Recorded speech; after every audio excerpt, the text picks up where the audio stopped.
Hi friends, நாம் இப்போ பழைய மொபைல்லேருந்து புது மொபைலுக்கு எப்படி வாட்ஸ்அப் பழைய மொபைலில் இருந்த மாதிரியே கொண்டு வரதுன்னு பார்க்கலாம். வாங்க வீடியோக்குள்ளே போகலாம்.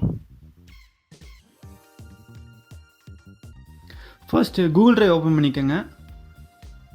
அதில் உங்களோட அக்கௌண்ட் ஆல்ரெடி சைன்இன் ஆயிருந்துச்சுன்னா பிரச்சனை இல்லை. அப்படி இல்லைன்னா மறுபடியும் சைன்இன் பண்ணிக்கோங்க. அடுத்து வாட்ஸ்அப் ஓப்பன் பண்ணிவிட்டு டாப் ரைட் கார்னரில் 3 டாட்ஸ் இருக்கும். அதை கிளிக் பண்ணிங்கன்னா உள்ள செட்டிங்ஸ் இருக்கும். செட்டிங்ஸில் வந்துட்டிங்கன்னா சேட்ஸ்னு ஒரு ஆப்ஷன் இருக்கும். இந்த ஆப்ஷனுக்குள்ளே கீழே ஸ்க்ரோல் பண்ணிட்டு வந்தீங்கன்னா கீழே சேட் பேக்கப்னு ஒரு ஆப்ஷன் இருக்கும். அதை கிளிக் பண்ணிக்கோங்க. அதில் கீழே பேக்கப் டு கூகுள் ட்ரைவ்னு ஒரு ஆப்ஷன் இருக்கும். அதை கிளிக் பண்ணிங்கன்னா only when you take backup மட்டும் செலக்ட் பண்ணிக்கோங்க. அதில் எந்த அக்கௌண்ட் கூகுள் ட்ரைவ் கொடுத்துருங்களோ அதை செலக்ட் பண்ணிக்கோங்க. கூகுள் வந்து ஆத்தென்டிகேட் பண்ணுது. இதில் வந்து நீங்கள் அலோவ் கொடுத்துக்கலாம்.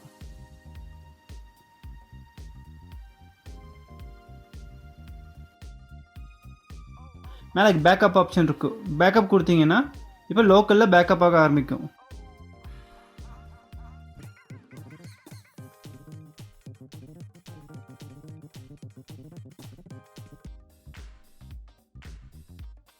பேக்கப் ஆனதும் பேக்கப் ஓவர் செல்லுலான்னு கேட்கும். அதில் வந்து நீங்கள் பேக்கப் கொடுத்துக்கோங்க.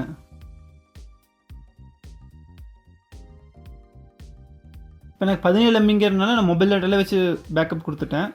சப்போஸ் 400 MB 500 MB இருந்துச்சுன்னா நீங்கள் ஒய்ஃபை யூஸ் பண்ணுறது ரொம்ப நல்லது.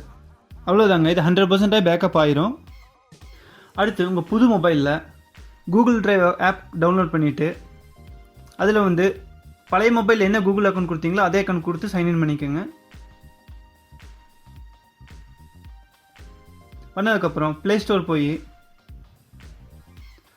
வாட்ஸ்அப் மெசஞ்சர் டவுன்லோட் பண்ணுங்கள்.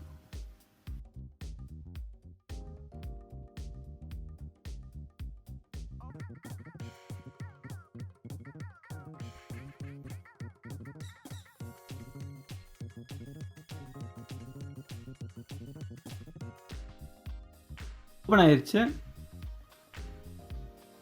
ஓப்பன் ஆனோடனே இப்போ அக்ரி அண்ட் கண்டினியூ கொடுத்துட்டு உங்கள் ஃபோன் நம்பர் கேட்கும். அதே மாதிரி ஓடிபி ஒன்று க்ரியேட் ஆகும். அது எப்பவும் போல் ஒரு ப்ராசஸ் தான்.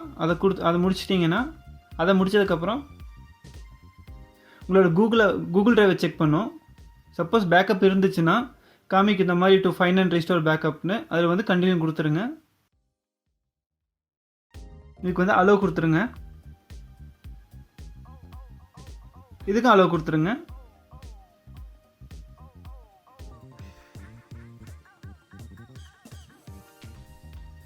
இப்போ உங்கள் பேக்கப் ஃபைண்ட் ஆயிடுச்சு. இப்போ நீங்கள் ரிஜிஸ்டர் கொடுத்துட்டிங்கன்னா இப்போ 16 MB தான் இருக்குது. அதனால் கொஞ்சம் சீக்கிரம் ஆயிரும். உங்களுக்கு மெசேஜஸ்லாம் ரிஜிஸ்டர் ஆக ஆரம்பிச்சிருச்சு.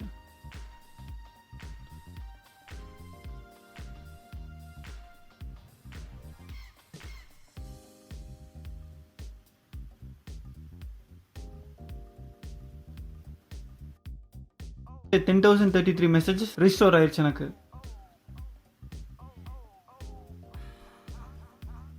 அவ்வளோதாங்க. பழைய மொபைல்லேருந்து புது மொபைலுக்கு வாட்ஸ்அப் மெசேஜஸ் எல்லாமே கொண்டு வரது ரொம்ப ரொம்ப சிம்பிளான விஷயந்தான். இனி பழைய மொபைல்லேருந்து புது மொபைலுக்கு வாட்ஸ்அப் டேட்டாஸ் வருமோ வராதுங்கிற கவலை வேணாம். இந்த பதிவு உங்களுக்கு பிடிச்சிருந்துச்சுன்னா, பயனுள்ளதாக இருந்துச்சுன்னா எங்கள் சேனலுக்கு லைக் பண்ணுங்கள், ஷேர் பண்ணுங்கள், சப்ஸ்கிரைப் பண்ணுங்கள். தேங்க்யூ.